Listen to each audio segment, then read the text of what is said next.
Chronic absenteeism is a problem in American education during the best of times, but now, with the vast majority of the nation's school buildings closed and lessons being conducted remotely, more students than ever are missing class, not logging on, not checking in, or not completing assignments.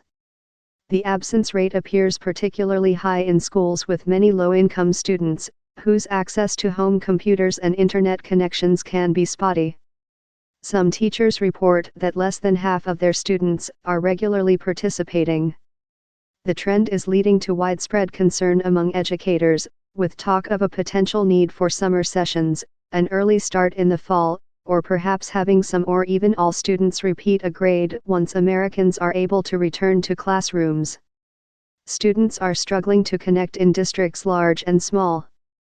Los Angeles said last week that about a third of its high school students were not logging in for classes.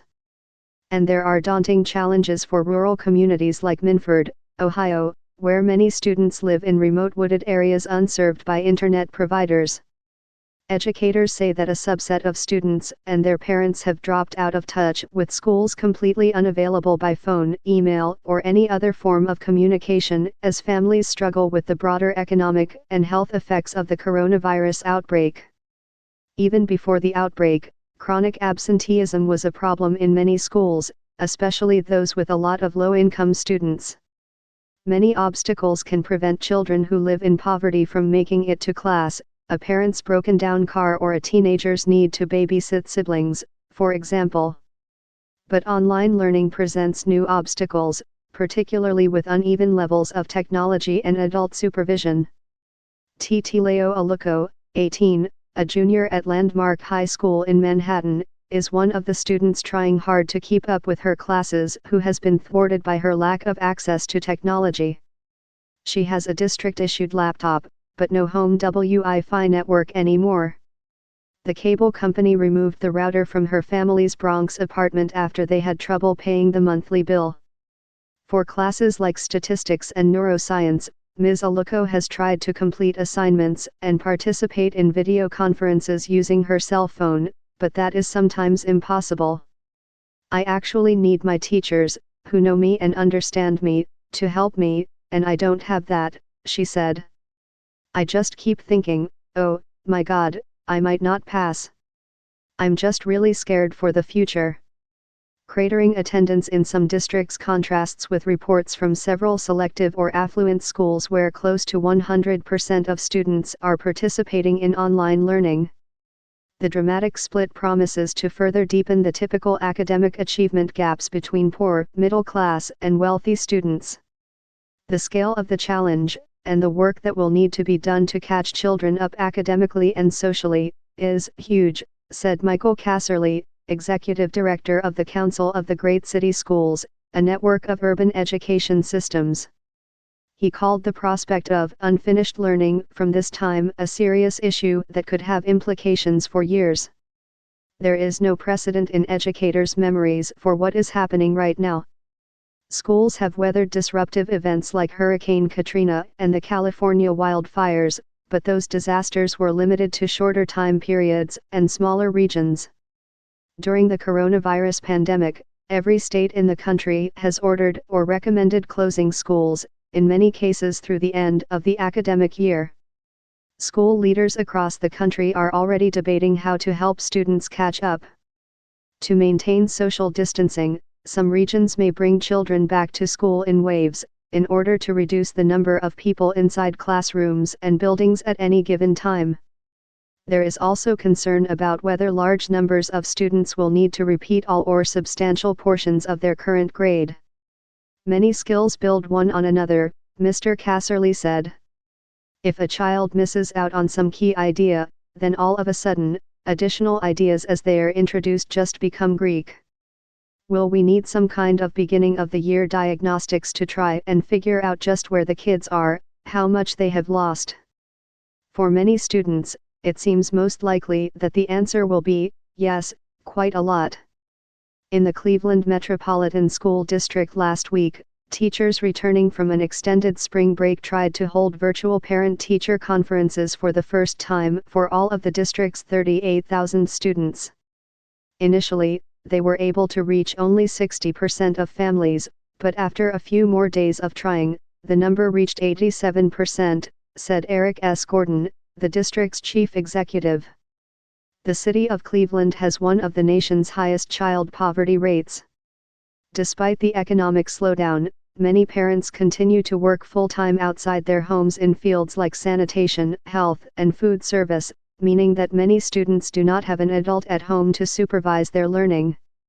Mr. Gordon estimated that 30 to 40% of the district's students also do not have reliable access to the internet at home. So in addition to developing plans for online learning, the district has distributed printed work packets along with free meals, and will soon begin mailing those packets to students' home addresses. Tracy Raddick, a fourth-grade teacher at the Joseph M. Gallagher School in Cleveland, spent Tuesday and Wednesday going down her roster of 20 students, trying to call each student's parents and make individual plans to help each of them learn from home. Some of her students' families speak Somali, Swahili, or Spanish, so she asked colleagues who speak those languages to help. So far, only 3 of her students have been consistently engaged with online lessons, she said. About 6 do not have regular access to the internet. One boy typically goes to the library to get online, but the city's libraries are now closed, too. She expects to interact with several students mostly through phone calls. We are going to come together and meet everybody where they are, Ms. Raddick said. School funding is typically tied to student enrollment or attendance counts across the country, but Ohio has unlinked funding from those counts, a policy that education experts expect most states to adopt in the coming weeks. In rural Minford, a town of about 700 in southern Ohio near the border with Kentucky, the district is distributing laptops as well as work packets on paper to students without internet or technology access, estimated at 25 to 30% of the student body by the district's superintendent. Regardless of whether Minford's students can participate in online classes or turn in work, administrators expect to promote a majority of them to the next grade, said Maren Applegate, the district's school psychologist. We do not feel they are in control and cannot be held accountable, she said. Some school systems, like the District of Columbia Public Schools, have stopped taking formal attendance altogether. The nation's largest school district, New York City, which is at the center of the coronavirus crisis, has not yet released data on the number of children participating in online learning. The district said it would officially begin tracking remote attendance on Monday. In Los Angeles, the nation's second-largest school district, about 13% of high school students have had no online contact with teachers since schools closed 3 weeks ago, and 1/3 are not regularly participating in online learning, according to the superintendent, Austin Buettner. Heber Marquez, a high school English teacher at the Maywood Center for Enriched Studies in Los Angeles County, estimated that just 45% of his students were showing up to Zoom classroom meetings. A lot of our students have siblings they have to take care of, and their parents are still going out and working, Mr. Marquez said.